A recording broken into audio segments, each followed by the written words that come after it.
Life goes up and it goes down. I know my mom taught me that.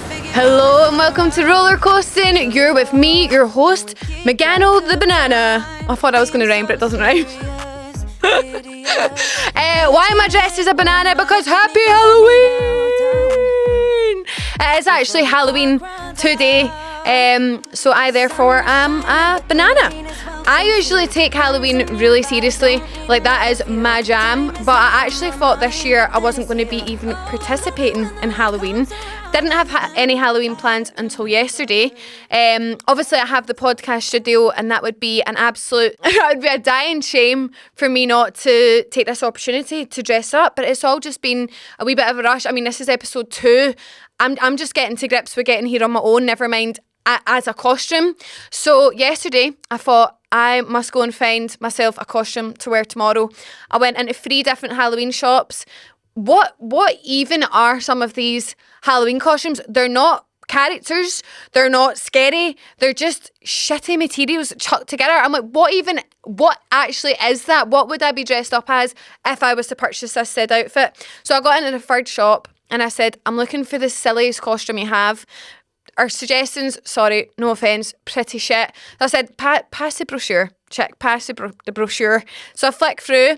The first silly one I seen was the banana. I said, I'll take one banana, please. And she was like, the banana? I said, the banana. So I have the banana. And here I am, a banana at a fun fair. You know, I'm actually not going to lie. Today life has been lifing. And woke up in the morning in a bit of a sad mood, but I'm now a banana at a fun fair, and I can't be a sad banana at a fun fair. Life is good at the fun fair when you're a banana. My Halloween plans, guys. Next week, I'm going to go to Manchester with the Aquarius girls, and me and Abigail are going to be Disney princesses, which isn't normally my vibe. I mean, what is my vibe right now? I'm a banana, but normally I go down the horror route. Some of my costumes are as follows. I have been Pennywise the clown. A terrifying Pennywise at that. I actually went to SWG3 that night for like a rave, and obviously a rave, you know, can be a bit of a seedy environment, and to see this, really, I was a terrifying clown. I wasn't a sexy clown. I was a terrifying Pennywise. People were staring at me like, ugh. So I was Pennywise. I've been Beetlejuice. I have been Chucky. Last year I was a corpse bride, and you know, she's blue because she's dead. Although, would you be blue when you're dead? No. But I was blue. I was blue head to toe. The face was blue, the body was blue, the hair was blue. Went on my night out and I said to everyone, I will shower when I got home. I'd not long moved into my flat. I was like, I've got a new bed. I'm not going home and sleeping in my bed blue. So I was like, I will definitely shower. I'll definitely shower. Did I shower? Of course I fucking didn't. Woke up in the morning, I had tartan jammies on. I was like a Scottish smurf. Blue, head to toe in these tartan jammies. Bed covered in blue. Had to bin the bed sheets. Blue footprints all over my carpet. So that was last year. The banana, this won't cause any trauma to the flat. It's just an on and off costume. And next week when I'm a Disney princess, I mean, I'll actually be in Manchester anyway, but I'm going to be, who am I being? Belle, because I have brown hair, and Abigail's going to be Cinderella. So that'll be nice. That'll be very cutesy. Never done the cutesy vibe before. I like a funny vibe or a scary vibe. But next week we're going to try and be cute. I was kind of running out of horror characters anyway. I was going to be Jigsaw and try find a tricycle, but that's a pure effort. How am I getting my tricycle to Manchester on the train? Just, and also it's like an influencer event. If I'm cycling around on a tricycle, questions are going to be asked. You know, on the topic of bananas, this actually is a terrifying costume to me, because I don't know if I'm allergic or I just have a severe intolerance to bananas, but a banana, if I had a banana, I'd be out the game for 3 to 5 business working days. Bananas and avocados are enough to put me in a grave. It's the potassium in them, horrific. I actually ate a banana one day when I worked in BT. Good afternoon, you're through to BT Business Bill and Megan speaking, how can I help? And I was on the phone, and honestly this pain came over. I was doubled over on my desk, so much pain, and I had to get sent home. And when I got back to work, you know, you get your wee return to work and they write on what was wrong with you. Ate a banana on Mings. I've not ate one since. I'm not playing that game again. But I did eat an avocado by accident in sushi once. Same thing. terrible. So this banana costume actually is pretty terrifying for me because they are scary. Fake bananas, fine. You know, like the little foam bananas, they're fine. They cause no threat to me. Banana milkshakes, fine. So I can get my banana fix because I actually do love bananas, as you can tell, but I can't eat a real banana. So yeah, boo, scary costume. Do you know what, actually? I might keep my costume on for the drive home and imagine being stopped at the lights. And because, do you know what, I have a really bad problem for it, and everyone who's a passenger in my car hates it. If I'm approaching the lights, this is me, the driver beside. I just love to make eye contact. I don't know what it is. I love eye contact. Like, I just love to stare at strangers and smile at strangers. People must think I'm so strange. But hey, you never know. A smile could really turn someone's day around. And I'm going to do it. I might do that. Drive home in my banana costume, stop at the lights, be on the motorway. When do you see a banana drive down a motorway? Never. Today, if you're driving about Glasgow, you might. But today, as I'm recording, isn't officially Halloween. And the first episode isn't officially out yet. So Megano's mailbox, she's still empty, unfortunately. So I'm afraid you've just got me to yap to. I'm just going to need to tell some more stories. So buckle yourselves in, guys. It is story time with Megano Banano. So on the back of last week's way too graphic, way too intense, way too oversharing episode. Honestly, I think, you know what, I'm not going to lie, guys, I don't normally get nervous. It takes a lot for me to get nervous. But naturally, I'm a wee bit nervous being in the studio. I've came a long way from my beanbag in the flat. So I feel like last week I might have had a case of word vomit where I'm just opening my mouth and far too many details are coming out. But hey, that's the beauty of it. We're here to overshare. And if you didn't know that by now, then I don't know what to tell you. I don't know why you're listening if you're not expecting me to tell you way more than you bargained for. But on the back of last week's episode talking about Thailand and the travel home being very difficult, I thought this week I could tell you the stories, and it's kind of ties in with Halloween as well, about my airport curse. Because I have a very apparent airport curse. Ooh, that's the ghost of my airport curse. So what is said airport curse, I hear you say? Well, the theory I have drawn is I am a very lucky ducky and I'd get to go on a lot of holidays a year. My air miles must be pretty high. I'm on flights a lot and I'm very grateful for that. It's a very privileged position to be in. And I think whether it be God, someone or something likes to humble me. I always say this, like, my life is great and I love my life, but you wouldn't even believe the stuff that happens to me. Like, stuff happens to me that I have never heard happen to anyone else, and I reckon that is some being's way of just keeping my 2 feet on the ground, keeping me humble and saying, never forget where you came from. And I think that's why I have the airport curse. And the airport curse makes perfect sense, and whoever is doing the airport curse to me, I get it, because you know what, I will never ever walk through an airport smug. I'm not smug as a bug when I walk through the airport. I'm actually always filled with fear and anxiety due to some of the harrowing experiences I've had in the airport. So without further ado, let's get into the airport curse stories. So the airport curse, I believe, started around, was that two years ago? I always forget what year we're in. I think it was 2 years ago. And I was in Ibiza. At this moment in time, when I was in Ibiza, I would describe myself as being in a bit of self-destruct mode. I was honestly like an animal who'd set out of a cage. I was just going absolutely wild. I was getting absolutely feral every single weekend, just absolutely off the rails, right? So if there's anywhere to allow behaviour like that, it is Ibiza. So I'm in Ibiza, and the next day I'm leaving to go and meet my friends in Malta for another party holiday. So my journey was going to be a flight from Ibiza to Madrid and then a flight from Madrid to Malta. And it should have taken, I think it was something like, all in, it was going to be like 4 hours or something. Anyway, my first flight was at 8 a.m, meaning I had to be at the airport for 6 a.m. What time did I go to bed in Ibiza? 5 a.m. So I had maybe 20 minutes sleep. I get up, I'm still not on planet Earth. I think I'm up on planet Pluto at this moment in time. And my friend was really helpful. She got me in a taxi, and she like just kind of sorted me out. She was like, brush your teeth, put this on, get in a taxi. So I get in a taxi and I'm going solo. So I'm sitting in the taxi. I'm recollecting my steps, thinking, oh my God, what am I doing? I need to get a grip. It is 6 a.m. in a taxi and I'm in this state and I'm about to get on some aeroplanes, not one but two. And I thought, what am I wearing? I'll take a wee glance down at my outfit. I'm still in my bikini from Ocean Beach and I just have a Fanta t-shirt. Where did I even get a Fanta grape t-shirt? Actually, I'll never forget it. I'm in my bikini and I'm in a Fanta grape t-shirt over it. Like, bare bum out. I really don't think that's appropriate for the airport, but surprisingly no one stopped me. And the wee case that I had was just a case full of sunglasses, naturally. Because my friends took all my clothes to Malta for me. Why did I have a case full of sunglasses? They were absolutely no use, as much use as a chocolate kettle to me in this particular moment. So I was like, okay, I'm going to have to bare bum it through this airport. So I get to Ibiza airport. I'm starting to feel really terrible about myself. We've all made mistakes, it's fine.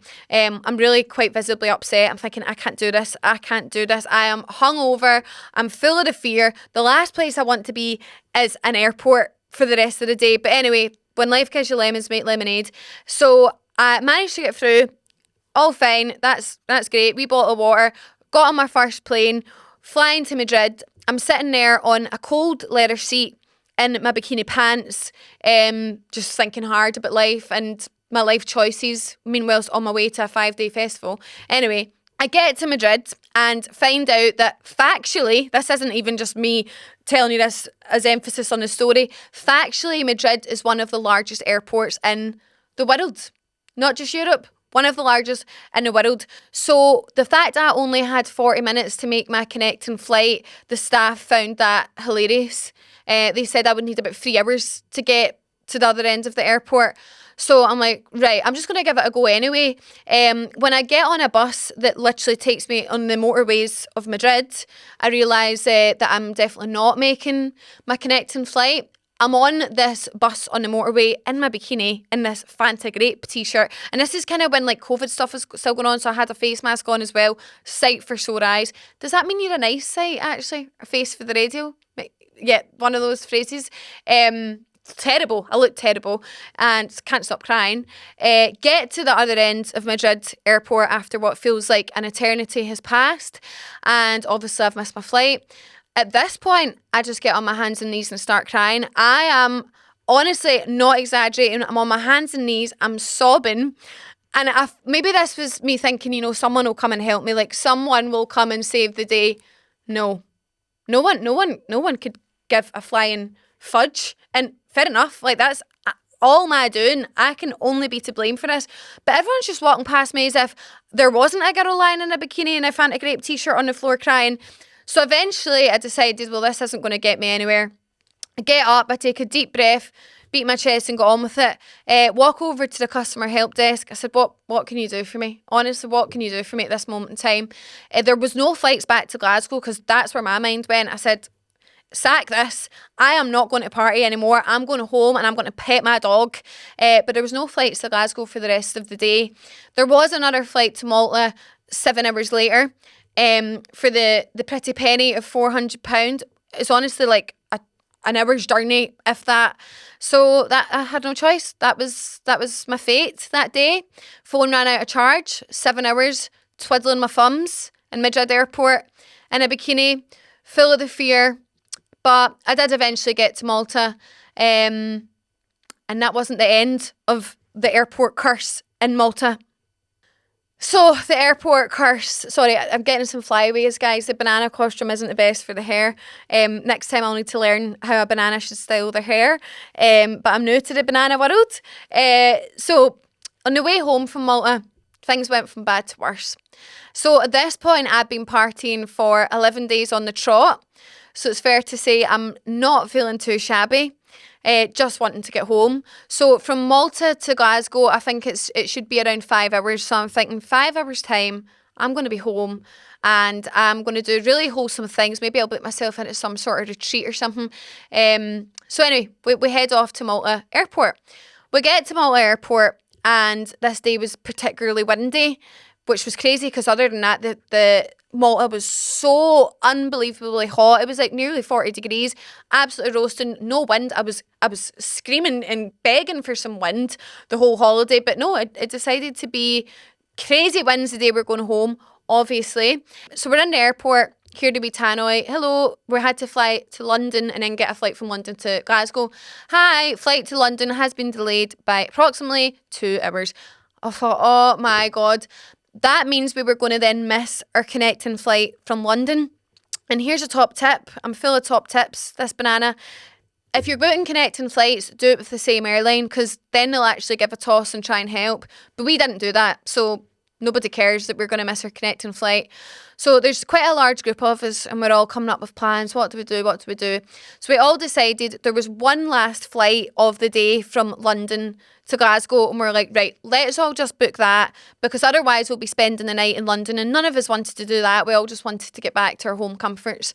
So we all booked this next flight, the last flight of the day. We're like, we'll obviously make that one. So eventually we get on our flight from Malta to London. And when we land in London, it was squeaky bum time. We didn't have a lot of time to make it to the gate, but it was fine. We're all just going to run. It was every man for themselves. We all made a pact that whoever gets there, whoever doesn't. This is the survival of the fittest. And if you're not fit enough to run, joke's on you at this point. Every man for themselves. So we're all sprinting, getting to this gate. So we eventually get to the security, and I can't remember what airport it was. London, maybe it's London Stansted, I think. I know there's 3, but we're at one of them, obviously. So we get to security, and it was like 2 minutes to 11 p.m. So I think I went through first, and then another couple of people went through, and the security just went at 11, closed. But like there was maybe 5 of us through and like another 6 of us on the other side of it, and they were like closed, and they were like, we can't let you through, to my friends. And we were like, they're right there. And he said, I know, but security just closed. I'm like, but you closed it, you can open it. And they were like, nope, security's closed, we can't let one more person through. So we and my friends are all like speaking to each other through this wee like sort of gate. Like, are we supposed to get on the plane? Are we really bad friends if we got on the plane? But what use are we here in London with them? Instead of them being 6 of them, there'd just be 11 of us. Like, what do we possibly do? So the ones on the other side of the gate were like, guys, just go. Just you go home. Like, we'll stay here in London. So I honestly did feel terrible. But karma's a bitch. So we did get through to the gate. And they were like, oh, this flight's been delayed. I'm like, oh, usual. So we emptied the vending machine because we're all starving. We've not ate like all day. Sitting eating chocolate bar after chocolate bar.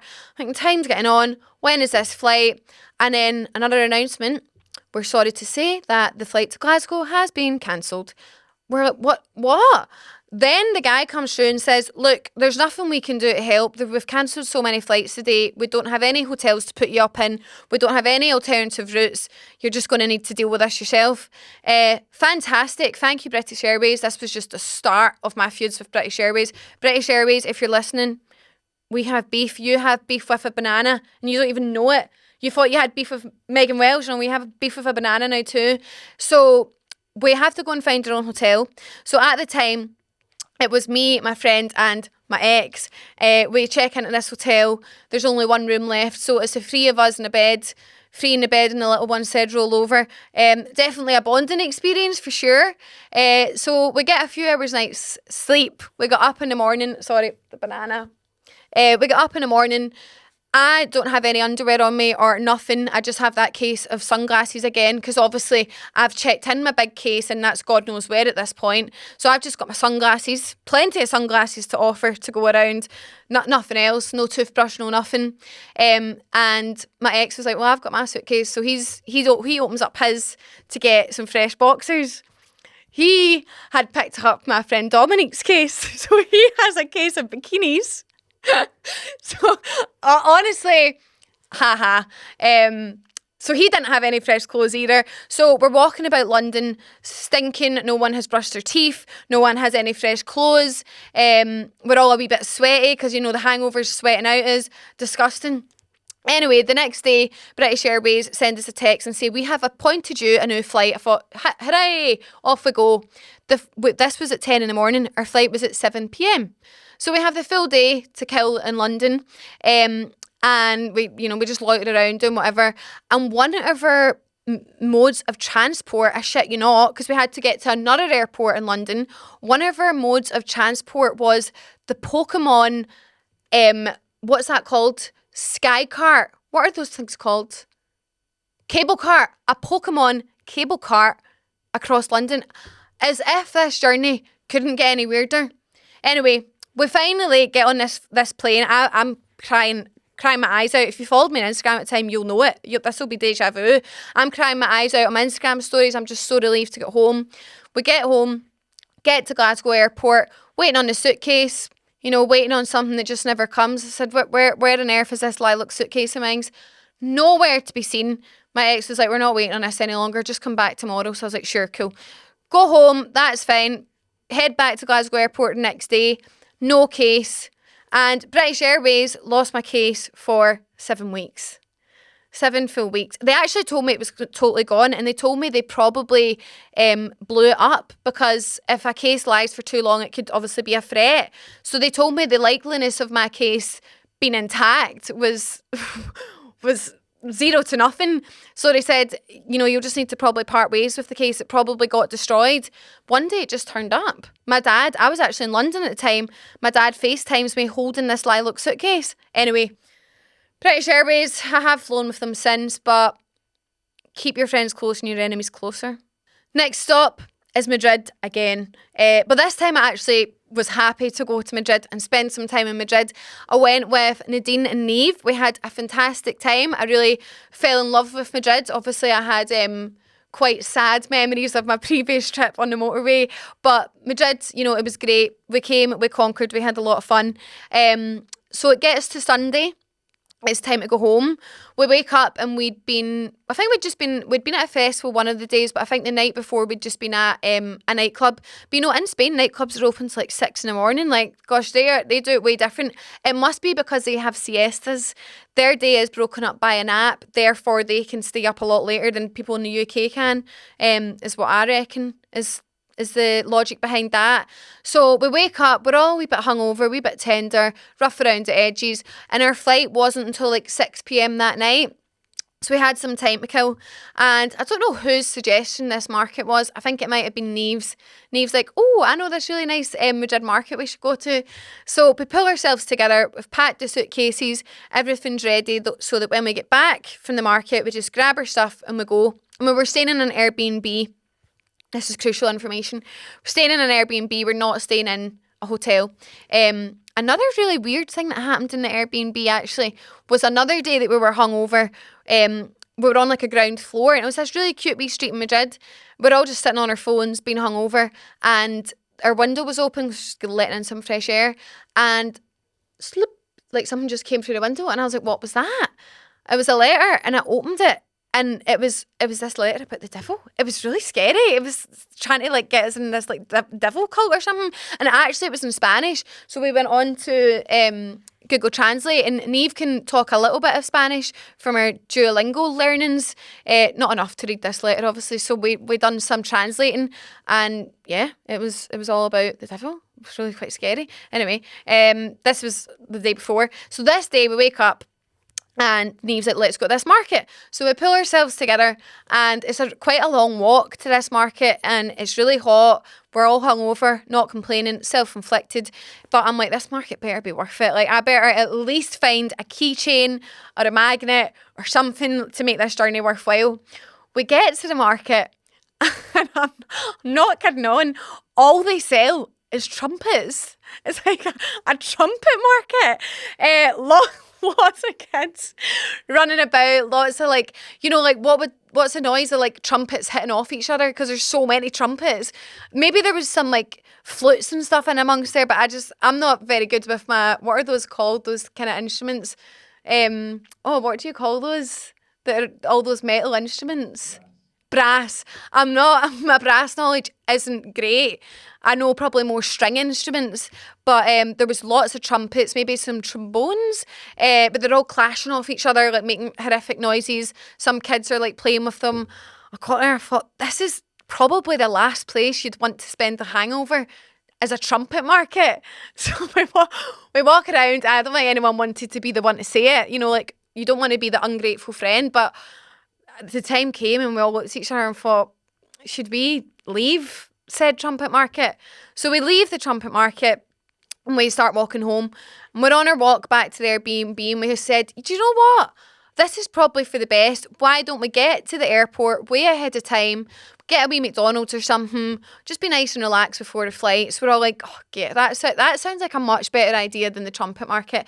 So we're all walking back, la-di-da-da-da, not a care in the world, feeling really nice and relaxed. Get to the front door of the apartment. So I'm like, right, who's got the keys? Nadine's like, oh, not me, must be Neve. Neve's like, I've not got the keys. So we're like, who's got the keys? So we're all frantically searching. Nobody has the keys. And we realise the key has been left inside. Cool, not the end of the world. I'm sure the man of the Airbnb has a spare key. So we have him on Airbnb because obviously we booked it through him. So Nadine's like, right, no one freak out. We're just going to message the Airbnb owner and that'll be fine. So we message him, and there is a real language barrier, which again is our problem. We're in Spain. Neve knows a little from her Duolingo findings. I know literally nothing. I think I just know hola, which is terrible. Yeah, I don't even know how you say bye. So I'm as much use as a chocolate kettle. Nadine knows nothing. So we're talking to him, and to be fair, I'm pretty sure Airbnb does do a wee bit of translating for you. So he gets to just that we've locked ourselves out. And he says to us, I don't have a spare key. It's that one key. And it is one of these fancy doors that automatically locks behind you. So, like, if you don't have the key, you are simply not getting back in. There's no other way about it. So we're like, shit. Our flight is in a couple of hours. I think our flight at this point was maybe like 4 hours away. So we're like, we really need you to come here and help us get out. So eventually he does come, but he lives like an hour away or something. So it takes him a while to get to the Airbnb. When he gets there, he literally can't speak a word of English. We can't speak to him in Spanish. So it's just a sheer communication barrier. And he's talking away to us in Spanish, and I'm sure being very, very helpful and offering great suggestions, but we don't have an absolute clue what he's saying. So we're trying to communicate via Google Translate, and you know what Google Translate's like? It can be a bit broken. So we were at one point, he called us like little babies, and I don't think he meant to call us little babies, but it was just, honestly, it was just not much use at all. So eventually he had an idea that we could get a ladder off of someone and try climb in through one of the windows. So we tried that. That was terrifying because the ladder's like shaking about, and I'm thinking, we've already ruined this man's door. We can't ruin his limbs if he was to fall off this ladder. So I'm like, the health and safety of me is taking over here. I'm not enjoying this attempt of getting in the window. So eventually we admit defeat and we say we need a locksmith. Okay, that's fine. We'll get a locksmith. No, it's Sunday. And Madrid is quite like a Catholic city from my findings. And you know who declares Sunday as a day of rest? God.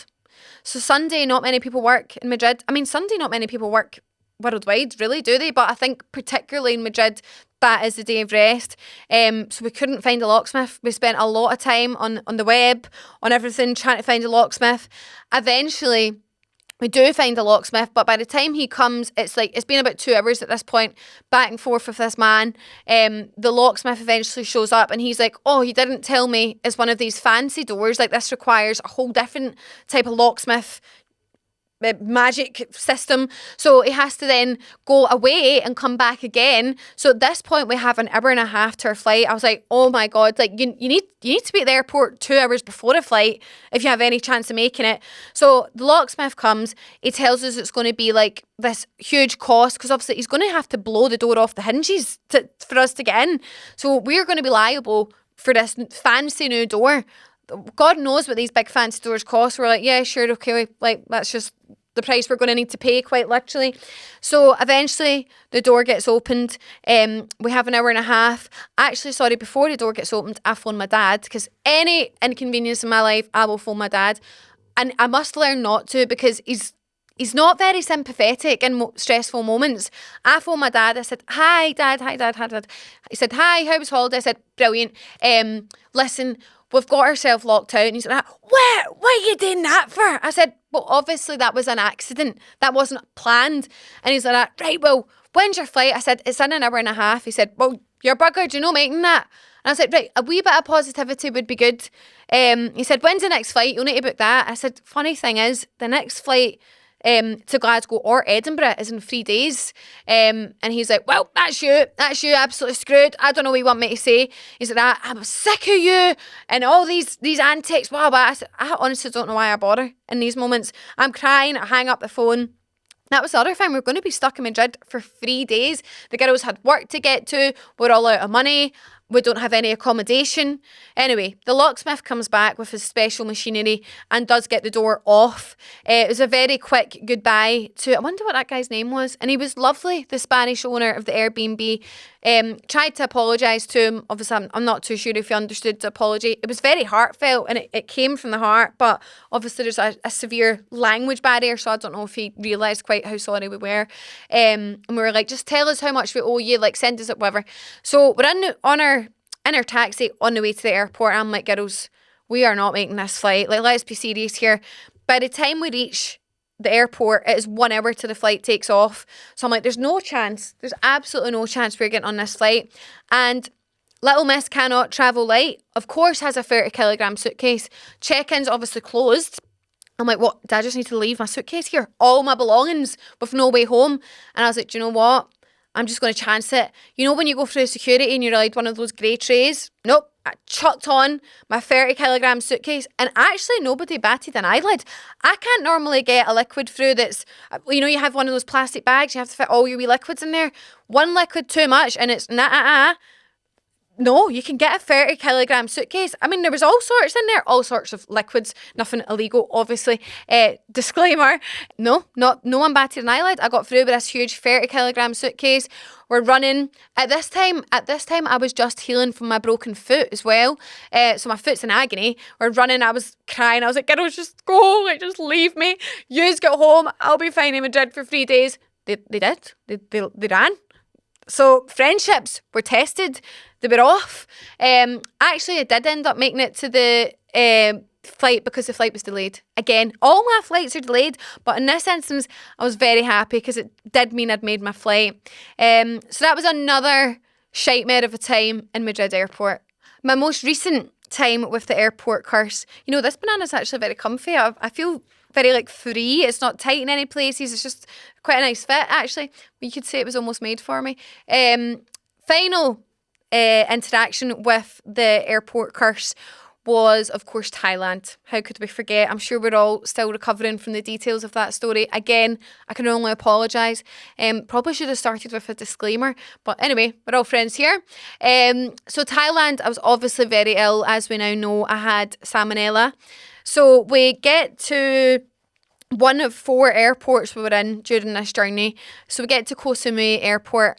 And at this point, I'm struggling to even stand. Like, any surface I could find, I would just go and lean against and I'd literally slide to the ground. Like, it was crazy. I've never been so limp or like losing use of my limbs in my whole life. So at this point, yeah, I'm just sliding down the wall. Like, I don't give a shit who's looking, because people were looking. People were like, I mean, as you would if someone's just sliding down any surface they find. So at this point, you know, the staff got involved and they offered the wheelchair service, which I will genuinely always be so grateful for, because that wheelchair really got me through some tough times.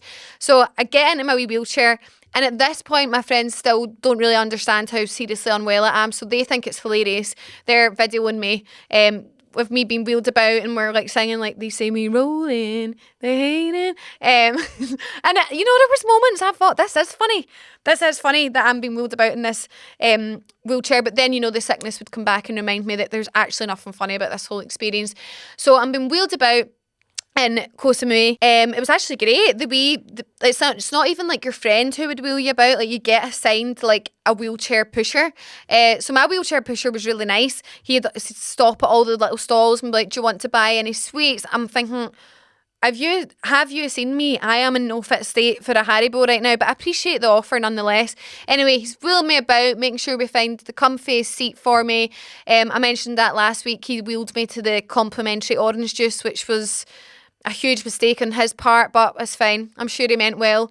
Thanks for that. I just spent the next 2 hours vomiting orange juice, and we'll never drink orange juice again, which is unfortunate because that's one of my favourite juices of the juice world. That and apple juice. Never decided which one I prefer, but now naturally I prefer apple juice. So that was the beginning of the wheelchair service, and they arranged so that when I got to Bangkok, I would also have another wheelchair and a wheelchair pusher, so that was great because things obviously went very downhill in the sky on that 2-hour flight. So we arrive in Bangkok and I get off the flight. And you know when people need special assistance, you have to wait on the flight till everyone's off. So that was my first experience with that. And everyone's very nosy. I've found, people were walking past and like sort of examining me as if to see if I'm worthy of this wheelchair. And I'm like, do you want me to prove it to you? Because I will. I have no qualms in telling you what is going on in my body right now. Anyway, I get in my wee wheelchair. Things have gone from bad to worse. I'm getting wheeled about. Bangkok airport is obviously huge, and I'm just being sick into this paper bag. So we're standing waiting on our cases coming off the belt, and I can't remember with this guy. I think he might have been Australian. Gets chatting to my friends, and I mean, bless him, it was really nice. He's obviously trying to include me in this conversation, but he's like nodding at me, and he's like, "You okay?" Like, I'm like, "Do I look like I want to speak?" I'm literally being sick into this plastic bag, being wheeled about in a wheelchair, and you're trying to make small chat. I appreciate small chat. I do it. I can, as Scotty T would say, I can talk the back legs off a donkey, as you can see. But there's a time and a place, buddy. I'm in no fit state to chat to you. So I get wheeled out, and we're now waiting on a taxi. He comes back over, continues to ask questions. Honestly, give it a rest, pal. So we then go to our airport. We had, hotel. We had some time to kill before our next flight from Bangkok to Dubai. So we go to the airport. As I said in the last episode, this is when the girls went out and went in the pool or whatever, whilst I just lay in bed, fighting for my life. And in that hotel room is unfortunately where, things started to exit from both ends, shall we say. So I'm getting really, really nervous about both of these flights coming up. So that's when we get to Bangkok airport. I had to request another wheelchair because they weren't up to date with the wheelchair situation. So I'm getting wheeled about. And obviously, remember I said I had requested a seat on the plane near a toilet. And they were like, why? And I said, IBS, play the IBS card. Not a lie, that is true. Maybe not in that situation. So I was like, can I also have a wheelchair? The IBS is really acting up, whatever. So I get my wheelchair and I'm getting pushed about, and the airport was extremely busy. I don't know if someone was going off on like, what do you call that? When people go off on a mission, not just like a mission. Like there was a large group of people and they were all waving someone off, and this guy was going up the escalator and waving him off. I think he was off to do like a mission, obviously in another country. So the airport was heaving, so he's wheeling me in and out all these people. I'm like, oh my god, the motion sickness of this wheelchair. My friends weren't allowed to walk beside me. Why not? Why are my friends not allowed to walk beside me in this wheelchair? So anyway, they're off in a different direction. So he's wheeling me about. He was very speedy on the wheelchair, I must say. Then just takes me to a random computer chair at the gate. Like, this computer chair, he just points at it. He's like, you sit there? And I was like, if you want, like, can I not sit like at the chairs at the gate where like my friends would be? Because my friends were going to get me some water and stuff. And he was like, no, you have to sit on that seat and you can't leave. And then they will put you on the plane. And I was like, all right. This computer chair was just honestly like, it was just an abandoned computer chair. It wasn't next to staff. I will never understand why I was summoned to this computer chair. So I'm just sat there. My friends are like, where are you? We're at the gate. We can't see you. I said, I'm on some computer chair in this airport. I have no idea where I am. I don't know. Am I supposed to wheel have I been put on this computer chair because it has wheels? Is it so I can wheel myself onto the plane? I'll never know. I've got no answers on the computer chair. No one even came and got me for the flight. I had to walk there, which was fine. But why wasn't I allowed to leave this computer chair? Gave me a wee note saying I can't leave this computer chair. Anyway, get on the flight, and that is the 8-hour flight to Dubai. Literally, as I said, I sat like this the full time. I didn't watch one movie. I didn't listen to one song. The thought of like a song or a movie, like, you know, like any of my other senses being like overstimulated was just way too much. Like I just had to be silent and alone with my thoughts, which was horrible. So we arrive in Dubai, and this is just when I've lost it. I'm like, I am losing a battle here, fighting a losing battle at this point. So my airport wheelchair service has obviously been arranged, which was great. Thank you, Emirates. Unlike BA, BA would never have done that for me. So I get on my next wheelchair. The guys wheel me about, and as I said, things are bad, both ends. Use your imagination. So I'm getting wheeled about, and I put my hand up and I said to the wheelchair guy, toilet. And he was like, yes, I can take you to a toilet at the gate. We're in Dubai airport. The gate is missions away. I was like, no, like now, like sorry to be demanding, and I hate to call orders like this, but I was like, it needs to be now. And he was like, no, I will take. I said, emergency. Now. So he's quickly wheeling me. I don't have time to spare here. Like, this is no joke. Get the accelerator on and get this wheelchair to the toilet. So it wheels me into the disabled toilet, and I was like, is he going to stay in here? He's in the toilet with me, and then I was like, are you going to turn around, or are you going to leave? And he's like, do you need help getting onto the pan? I was like, no, I think I'll save my dignity, and I will get myself on the toilet pan if you, buddy, don't mind leaving. So he did leave, and he wasn't being weird. Obviously, he was just being helpful. But that was a really degrading moment in my life, thinking I'm going to have to do the toilet with this wheelchair push man. Anyway, he didn't, and he did wheel me to my destination and get on my 7-hour flight from Dubai to Glasgow. Again, another hellish experience.